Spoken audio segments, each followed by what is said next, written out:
Dobar dan, ja sam Slavica Rudan iz Pule, iz Istre. Malo gledam dolje, sam si zapisala da nešto ne zaboravim. Lijepi pozdrav. Probleme koje imam: kičma, lumbosakrannu diskusi, vrat, kukovi koljena, vene. A najveći problem je cirkulacija.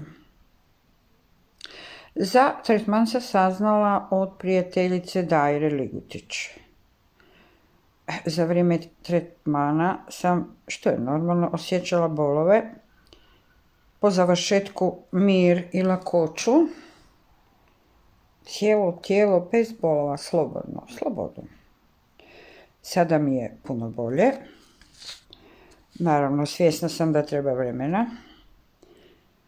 A najviše što sam dobila je mir. Povjerenje, nebriganje. Samo sam 2 osobe upoznala koje govore, ja bih rekla, jednostavno i kako jeste, a to ste vi i moja prijateljica. Baš mi se to svidjelo i konačno nema više priča, bajki, mistifikacije koje su me jako zbunjivale. Pa sam pomalo i brinula. Znači, radiš tretmane, ja sam rekista, a ono, nevjera. Neću govoriti o prošlosti, nego da kažem da sam jako zahvalna, da sam jako mirna sada, da ne brinem. Jednostavno, dan teče u miru, blagostanju, u ljubavi. To je velika stvar. Mislim da je to i osnova i bit svega.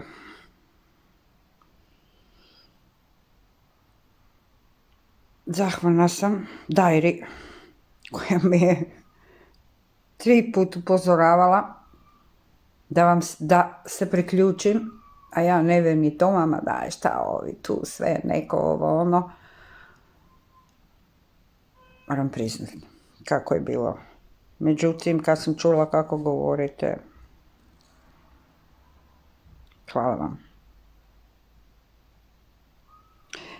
Bez obzira kako živimo, na kraju to smo svi odabrali, to su sve naši izbori, život je lijep.